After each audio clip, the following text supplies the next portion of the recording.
Thank you very much, guys. Very clinical finish, I think. Starhorn Royal Club, I think, bouncing back from their Game 1 defeat relatively well.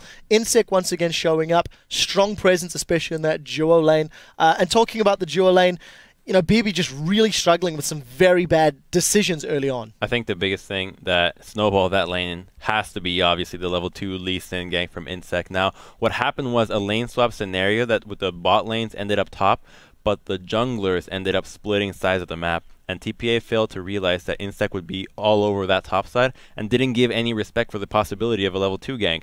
Lee Sin comes out, gets them both extremely low, and that from then on, there's no coming back from that.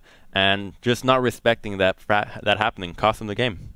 Yeah, just how they exploited it was actually showing how a Lucian matchup is actually normally going to beat Tristana, just dashing in and going for these short and aggressive trades. But it was facilitated by the fact that it was a level 2 gank. I had so many people reach out to me saying like, hey, look at, you know, Lucian's finally winning a matchup. But no, it was Lucian and Insec actually winning that matchup. Yeah, he blew the flashes too. Yep. Yeah, it was pretty incredible. And I'm kind of just repeating what the caster is saying, but I still can't believe that given the option, Win says, no, guys, I'm going to play Kha'Zix after all, even though he's repeatedly not had good performances on this champion. And it just seems like TPA aren't keying into how this tournament is playing out for them. Yeah, I agree. So Starhorn Royal Club, they at least hold on to that first place seed for now, assuming TSM beat SK in this next game, which sets us up for a rematch at the end of the day. If TSM drops the ball and loses to SK, it's a 1-2.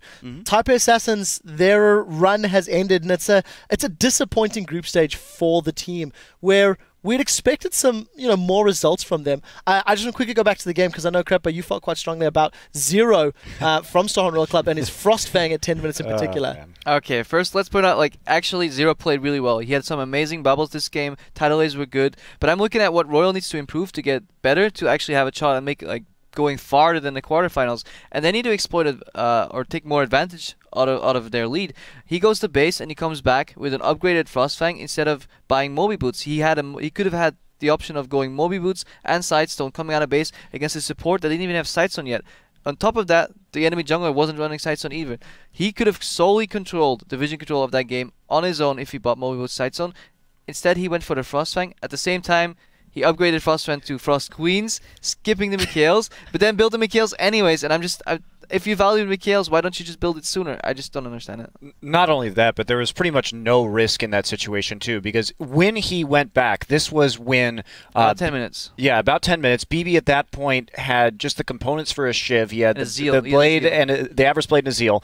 Meanwhile, Uzi was fed, very, very fed, and so Uzi could have kept the lane pressed up in bottom, giving the freedom for Zero to walk into the jungle. And we're not even talking about the jungler items either. Kha'Zix is not going to be a Sightstone jungler. Lee Sin will be a Sightstone jungler. You can choke out with Moby Boots at that point in time, given the conditions of the game, with that vision. I totally agree with you. And then if you look at what Frostfang gives you, 5 more damage on every trade. I mean, come on, guys. I could see the argument for it. They probably just think, well, let's team fight better here. I'll help you out, Uzi. I got a slow for you, buddy. Just stop. Free. No, I mean, and honestly, since the Frostfang changes where it gave 2 less GP10, it's just not worth it on champions who cannot reliably get stacks in. I've been checking the gold earned by this item repeatedly throughout the tournament, and it's never a strong number. It's never even paying for the upgrade cost. Sure, you can say, well, I want the 5 ability power it gives, whatever, but it's literally a waste of gold to do this when it could be buying useful items. Let's step back really quickly. Taipei Assassins, they are now out of the group stages. As we said,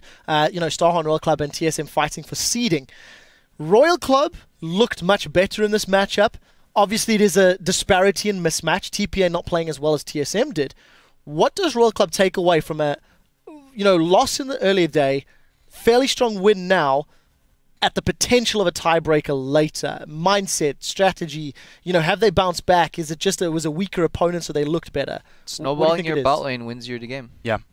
I think the fact that we're seeing, again, a Lee Sin jungle make good moves early on. Crumbs, at the beginning of the day, you talked about the fact that this is our sort of Group Stage 1 MVP jungler. I agree. I still don't like Kha'Zix very much. And personally, when I watch these games, he doesn't seem to do very much, whereas Lee Sin and all the other early game junglers seem to set the games up to let the game just be won. I think another important thing that Royal can take away from these games is the mid lane pick because against TSM, they picked Fizz, and that did not go well. This time around, we saw them take the Orianna against Fizz, so they took the mirror match. And if they go for a more control-oriented mid lane against TSM, if the rematch is to happen, I think they'll look better. Let's go final thoughts from Monty. Yeah, I'm still concerned about Starhorn because we saw another Nidalee ban coming into that game, and TPA is not a Nidalee team. So I have some questions about whether or not this team does its homework. And if we roll back to the TSM game as well, the Nidalee ban and then the Elise ban, not probably necessary, but I don't think we're going to see Dyrus on Rumble for the rest of this tournament. I think that is an incredibly bad move. But if Starhorn can give their draft a little more love, I think they should be in good shape. We'll find out. SK take on TSM later in the day, and we'll see if that Rumble makes it through.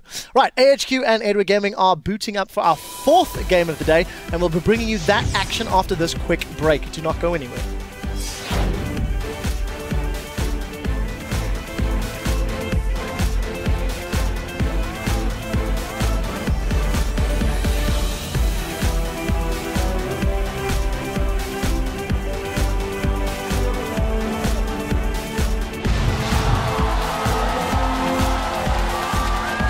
Focus though from Hachi and Morning, but it's only focused for so long because of the power. Feel low. First Zero goes down. That's Korn going down in the beginning there. Zero actually still alive, but he's yet for long for this world.